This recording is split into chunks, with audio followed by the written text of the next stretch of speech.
Ny 5 Desambra, Clarisse Ratsifandriamanana.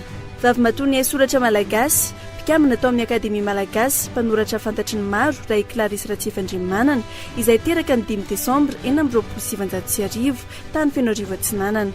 Nianatra ny Abidi tao amin'ny sekoly missiona protestante tany toerana ny taona 2070. Niakatra taty Antananarivo ka nanao kilasy mandry tao amin'ny sekolin'jazavavy Avaradrova. Nahazo ny CESD tany Fianaratsoa Clarisse Ratsifandriamanana ny volana Oktobra 2070. Ny taona 2070 kosa no nahazahoany ny diplôma capacité en droit. Teo amin'ny 14 taonany dia efa nanomboka nanoratra i Clarisse Ratsifandriamanana ka ny famoronana tononkalo fanao any am-piangonana rehefa krismasy no tena nanavanana azy tamin'izany.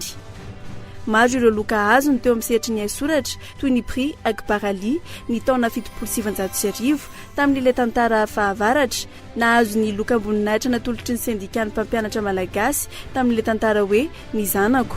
Loka voalohany nomeny fikambanana demokratika tamin'ilay sobi-tantara hoe tantara ho an'ny lobo ny taona 770. Isan'ireo mpanoratra namoaka ny boky maro i Clarisse Ratsifandriamanana toy ny manga, lohataona sy ririnina. Anisan'ny tantara filalao an-dapiazo no soratany ny dontokana. Mpikamana tao amin'ny Akademia Malagasy nanomboka ny 20 aprily 1970. Izy no vehivavy fadimy tamin'ireo mpikamana 30 tao. Amin'ny ankapobeny dia nirotsaka tanteraka teo amin'ny sehatra politika i Clarisse Ratsifandriamanana. Mpikamana tao amin'ny antoko AKFM ka DRSM voafidy ho filan-kevitry ny tanàna Antananarivo ny taona 2070 ka hatramin'ny 2070. Maroboninahitra maro ny saloranyty andrareziny soratra malagasy ka ny ambony indrindra amin'ireny dia ny commandeur de l'ordre national izay nasalotra azy ny 20 Jona 1770. Roa andro monja tao aoriana io dia nindao sy ny fahafatesana ity vavy matony soratra malagasy ity, izany hoe ny 20 Jona 1770.